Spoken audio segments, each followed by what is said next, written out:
Hello everyone and welcome to HRPA's Day 1 Conference Wrap-Up. I am your host, Jill Holmberg. Our first day got off to a great start with some inspiring words from HRPA CEO Bill Greenhalgh and Board Chair Phil Wilson around our conference theme, HR Accelerated. Later, we got a chance to talk with Bill and Phil on what delegates can expect at the 2014 conference and the year ahead for HRPA. It's a kind of a mashup of the two words, excel and accelerate. And excel is really what HR is all about.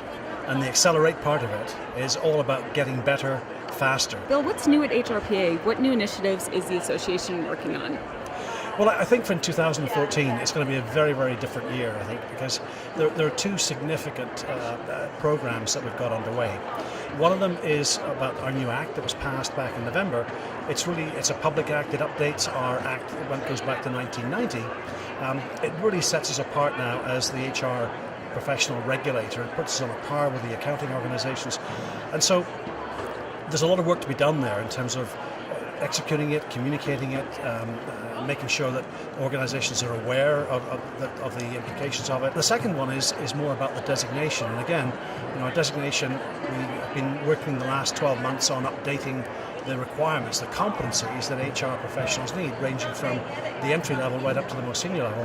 And so in 2014, we'll be looking at how we break that into competencies and how we test for those and assess those competencies, and looking at upgrading and updating our designations at the same time. In terms of the Act, which recently passed, that's going to have a major influence in terms of what we're going to be focusing on. The member enrichment is something that we're very focused on in terms of how do we bring more programs out to the broader membership group, relevant programs to the various chapters across Ontario, and we'll continue collaborating and working with those communities. We also dropped by the HRPA Central booth in the trade show to learn about new HRPA member benefits. What is PD Passport? Well, PD Passport is your learning getaway at an incredibly discounted price. It is an investment in yourself. If you're a manager, it's an investment in your people, the right investment in their growth and development.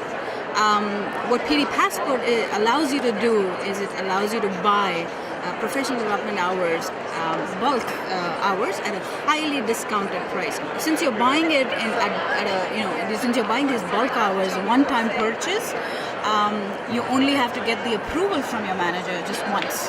Hi, Dino. Why would a member want to renew early this year?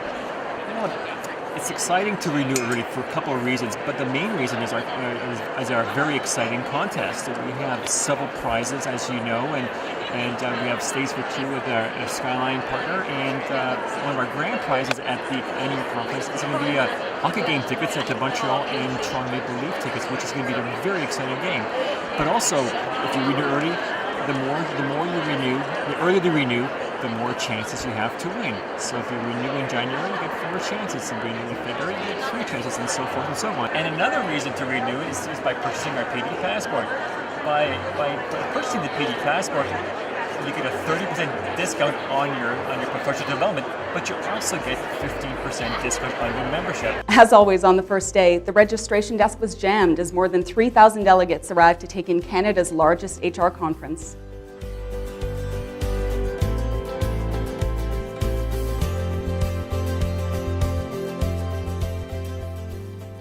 With 7 keynotes, networking, and a massive HR trade show, delegates were excited to get the conference underway. Hi, I'm Peter Santini. I'm from Toronto. I work for Mobility, cell phone company, and I'm just looking forward to getting re-engaged and renewed in terms of learning new things that I can take back and integrate into my business. My name is Jen Agard, and I'm from Trillium Health Partners, and that's in the Mississauga area, GT area. I just look forward to the opportunity to learn about different techniques that are being used just for me and my own learning and my own development. I really enjoyed inspirational speakers so far this morning at the keynotes and then at lunch and the first session as well. My name is Marina Lahi. I'm a student from U of T St. George campus. So this is my first HRPA conference, and before coming here, I just thought like I would be easily mixed up with everyone, but it's kind of like a little hard mixing up with people because you go into such a big room and sit down with people and it gets intimidating. What I'm going to take away from this conference, mainly having a little more building a little more confidence with, about networking with people and knowing more about their profession and knowing about different fields of HR, which I don't know yet so far. Well, besides the big bag load of goodies, positive attitude and good refreshment courses and things that have been learned from here today, going back into the workplace. And as HRPA's premier professional development event, speakers for the more than 150 PD sessions had much to share. My session was about the work of the Centre at Ryerson University, the goals and objectives of our Centre and how much we've accomplished since we launched the Centre with Ryerson University 3 years ago. I would hope the three main takeaways from my remarks this morning for HR people is the importance of communication. Communicating with the people that you're working with, communicating with those folks that you're bargaining with across the table, sharing ideas and not being afraid to throw things out, and getting to know the people that you work with and make sure you understand what makes them tick on both your side of the table and the other side of the table. And main one that I preach on, or some people say I preach on, is integrity.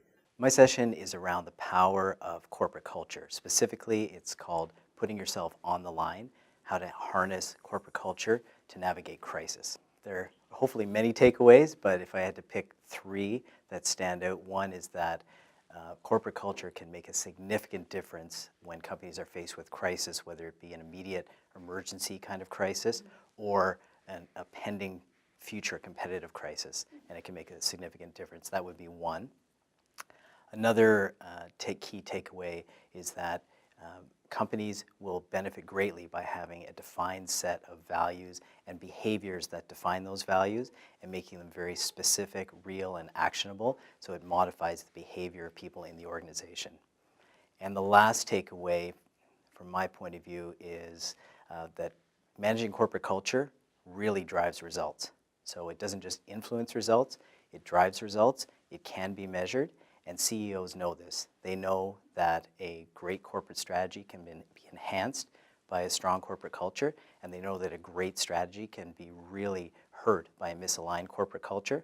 So this is a chance for HR folks to get in there, make a real difference, drive value, and really shine.